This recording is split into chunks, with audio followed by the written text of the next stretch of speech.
L'heure du jugement. L'heure du jugement. L'heure du jugement. Salut, c'est Mo et bienvenue dans Heure du Jugement. Alors je vais faire court, il était vraiment temps que je change de PC. J'avais un HP DV7, d'ailleurs j'ai encore un HP DV7, qui malgré ses caractéristiques qui sont sur le papier vraiment bien, eh bien surchauffe énormément, surtout en cette période de canicule. Il atteint les 100 degrés et il s'éteint. Voilà, même sans rien faire dessus, rien.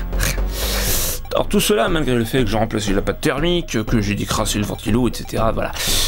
Mon verdict, c'est que c'est vraiment un PC mal conçu. Et pour un PC qui a à peine 3 ans, hein, on parle d'un ordinateur portable, forcément, et qui surchauffait de toute façon déjà l'été dernier, et qui était vendu 1200 €, ça la fout vraiment mal. Voilà. Bon, enfin, c'est pas du tout de ça que je vais vous parler, hein. Du coup, j'avais besoin de changer d'ordi. Mais plutôt que d'acheter une fois de plus un ordi neuf, qui va me lâcher de toute façon dans quelques années, et ce qui veut dire que je serai obligé de tout racheter une fois de plus, je me suis lancé pour monter le mien. Alors, non seulement c'est plus économique, mais plus écologique aussi quelque part du coup. Bon, j'ai un petit peu hésité à l'aider de traiter de ce sujet, parce que les PC, c'est pas franchement un truc de nerd en 2015. Par contre, monter son propre PC soi-même, ça reste quelque chose qui s'adresse à un public un peu moins casual, un peu plus averti, un peu plus nerdy par définition. Voilà. Alors, cela dit, je suis pas expert dans le sujet, hein, pas du tout. Peut y avoir des erreurs dans ce que je dis, mais c'est malgré tout le fruit de plusieurs semaines de recherche intensive et sérieuse pour vous apporter une information de qualité. Alors bien entendu, je savais que c'était possible de monter son PC, hein, je le savais depuis longtemps. Mais j'étais quand même assez frileux à l'idée de le faire moi-même, de me lancer, parce que ça avait l'air compliqué déjà, et puis bah, c'est vraiment le seul truc, quoi, ça avait l'air compliqué. Sauf que maintenant on est en 2015, et vous trouverez toutes les infos, les produits très facilement sur internet, des benchmarks, vous pouvez renseigner sur les forums, etc. Le souci, c'est surtout de savoir qu'est-ce qui est compatible avec quoi. Parce que oui, monter son PC, c'est pas la même chose que faire de la pâte à crêpes. Heureusement, il y a le Configomatic. Configomatic. Alors le Configomatic se trouve sur le site TopAchat. Alors, je tiens à préciser que je n'ai pas été payé par TopAchat pour faire cette vidéo, mais il se trouve que le Configomatic est très bien fait, que TopAchat a assez bonne réputation quand même, et que globalement les prix sont compétitifs en général, hein, sur la plupart des produits. Alors du coup, j'ai moi-même commandé une partie de ma config chez eux. Après, s'ils veulent m'envoyer un chèque, ce sera avec plaisir. Je prends aussi PayPal, virement, tout, je prends tous les moyens de paiement. Même en nature, en sac de farine si vous voulez. Mais alors le Configomatic, je vous vois venir. Mais dis-moi, le Configomatic, mais qu'est-ce que c'est donc que ça? Ne t'inquiète pas, je n'inculte car je vais vous l'expliquer. Le Configomatic, eh bien, c'est une application qui vous permettra de choisir des éléments de votre PC et selon vos choix précédents, il ne vous proposera que des produits compatibles. Vous pouvez aussi voir les notes attribuées par les utilisateurs, triées par prix, etc. Bien entendu, d'autres sites proposent des choses similaires. Je ne parlerai que du Configomatic dans la mesure où c'est le seul que j'ai utilisé. Alors, bien entendu, il faut procéder de façon un peu logique. Tout d'abord, choisir le processeur dans la mesure où c'est ça qui va déterminer le choix de la carte mère. Le processeur, c'est un petit peu le cerveau du PC. Et forcément, un bon processeur, ça va coûter cher, parfois même très cher. En gros, vous avez deux fabricants, AMD et Intel. Pour paraphraser un petit peu ce qu'on m'a expliqué, AMD a tendance à faire des processeurs avec plus de cœurs, mais une fréquence plus faible. Intel des processeurs avec moins de cœurs, mais des fréquences plus élevées. Enfin, il semblerait qu'Intel ait globalement l'avantage dans le domaine de la puissance pure, notamment pour des applications qui gèrent moins bien les cœurs multiples, comme par exemple les jeux. A l'inverse, pour le rendu 3D ou autre, vous pouvez avoir de meilleurs résultats avec AMD, pour un prix équivalent là encore. Donc, qu'est-ce que c'est qui est mieux? Eh ben ça dépend de votre budget et de votre utilisation. Parce que si le budget n'est pas un facteur, ça serait Intel qui est loin devant. Vous avez plutôt intérêt à regarder du coup des benchmarks, des comparatifs, etc. Pas faire tout le boulot pour vous non plus, hein. Maintenant, il faut préciser qu'un processeur, ça chauffe et ça consomme. On l'utilise de façon assez intensive. C'est pour ça qu'il y a un ventilateur fourni, hein, tout le temps, pour autant que je sache. Pardon, un ventirad, parce que c'est comme ça qu'on appelle ça. Je sais pas exactement ce que ça veut dire. Bon, il n'y a pas besoin d'avoir Bac plus 3 pour deviner que c'est pas juste pour la déco. Après, les amateurs de performance et d'overclocking vous recommanderont sûrement un meilleur ventirad ou même du water cooling. Alors non, le water cooling ce n'est pas un séjour dans un parc aquatique super cool avec des toboggans et des piscines à vagues. Si vous êtes déjà baigné en Bretagne, vous avez remarqué que l'eau est efficace pour refroidir votre corps couvert de coups de soleil. Oui, je parle pour toi aussi, au fond, le roux. Mais comme vous ne pouvez pas simplement nominer votre processeur pour un Ice Bucket Challenge, eh bien il faut recourir à des systèmes un peu plus sophistiqués. Le water cooling donc. Alors personnellement, j'ai opté pour un AMD FX 6300 Black Edition à 110 € chez LDLC. Alors je l'ai dit avant, le choix du processeur détermine le choix de la carte mère.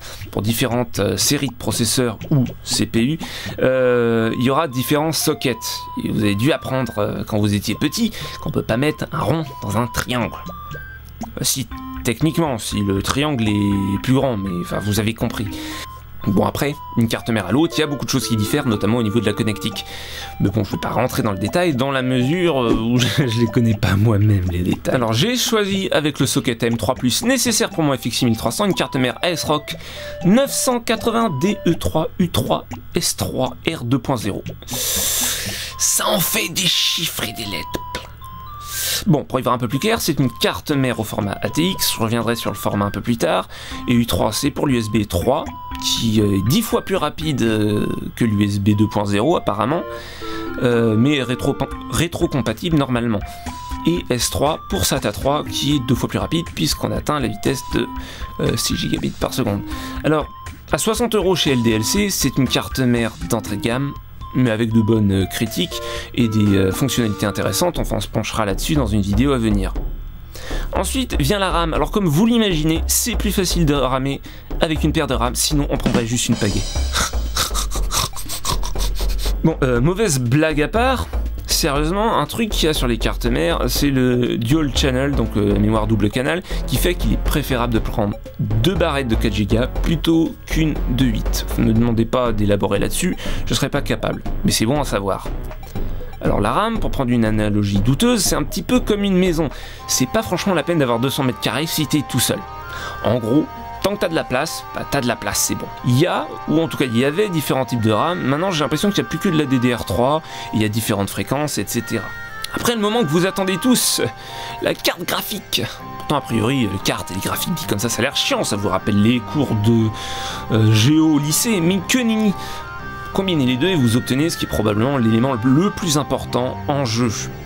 Alors vous avez 2 constructeurs de chipsets, et malgré le nom, les chipsets ça se mange pas, même si dit comme ça a l'air vraiment délicieux.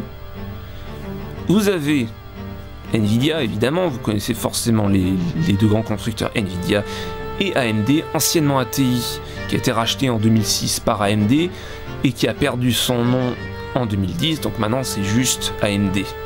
C'est loin l'époque des Voodoo 3DFX. 3DFX qui a de toute façon été absorbé par Nvidia. Alors, vous avez seulement, en tout cas principalement 2 fabricants de chipsets, mais après c'est vraiment le bordel.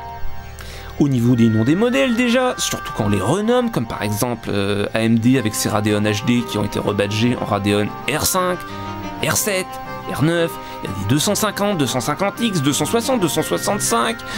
Et chez Nvidia, on ne fait pas mieux avec des GT, des GTX, des GTX Ti. En plus, après, il y a différents constructeurs qui font chacun leur version des cartes, que ce soit Saphir, Asus, MSI, des versions overclockées, des versions avec 2 ventilos. C'est compliqué de s'y retrouver, mais en fin de compte, le jeu en vaut la chandelle. Personnellement, j'ai opté pour une VTX 3D R9 270X édition Rev 2.0. Les noms, je te jure. parce qu'en promo à 100 €, ça en fait le meilleur rapport qualité-prix dans mon budget au moment de mon achat. Chez Top Achat, là encore.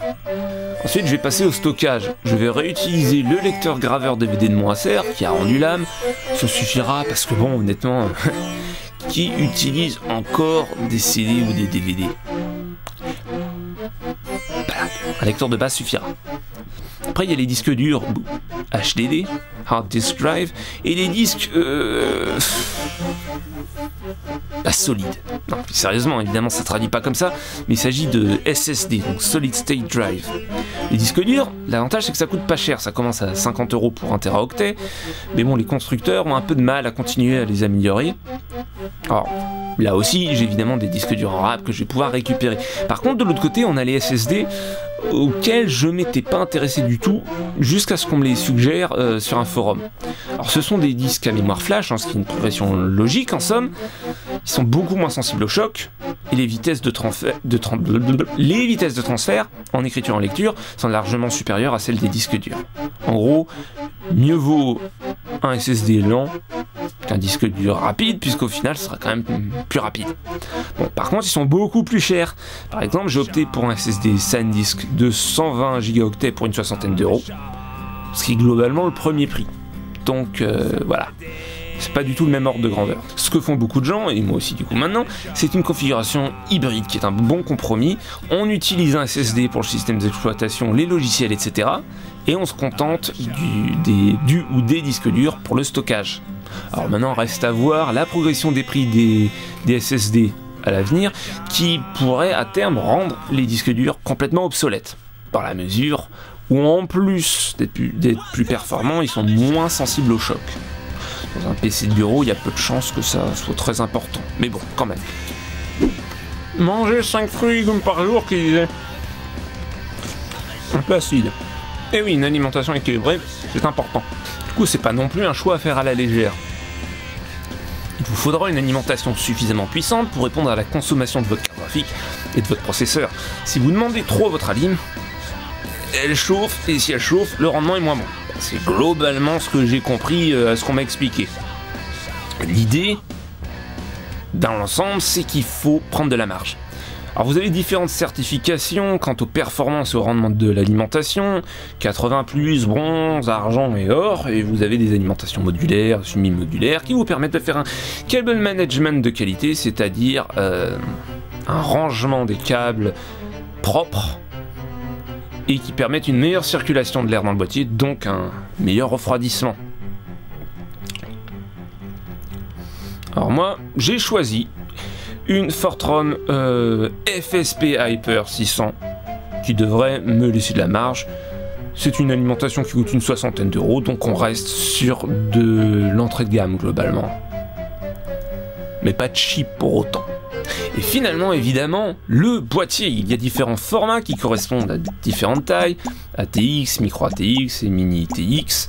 Alors, sachant que vous pouvez parfaitement, en tout cas au moins dans la plupart des cas, monter du micro ATX dans un boîtier ATX qui est plus gros. Alors, pour des composants plus puissants, vous aurez besoin de plus d'espace, par exemple une grosse carte graphique ou un système de water cooling, etc. Alors, si vous preniez un boîtier un peu plus haut de gamme, vous aurez peut-être même des ventilateurs inclus, etc., des filtres anti-poussière, etc. J'ai sélectionné, enfin pour le coup je devrais dire on a sélectionné pour moi, un Zalman Z1, un boîtier ATX assez simple, sobre mais avec 2 ventilos inclus, filtre anti-poussière, pour 40 € chez Top Achat, c'est correct, mais là aussi, les boîtiers peuvent coûter très cher. Surtout si vous prenez des trucs tuning là avec des néons. Ça fait beauf les néons. En ajoutant à tout ceci une carte Wi-Fi, parce que bon, voilà. Et en tirant parti d'une réduction chez Top Achat de 12 € pour 200 € d'achat, ça m'amène à 475 €. Alors je pensais au début tout prendre chez Top Achat, mais certains produits n'étaient pas en stock. En fait j'aurais pu prendre un FX 6350, une carte mère Gigabyte 10 € plus cher, et me retrouver sensiblement au même prix. En tirant parti de la réduction de 30 € pour 500 € d'achat, période de solde oblige. Du coup, je me suis retrouvé à commander sur 3 sites différents.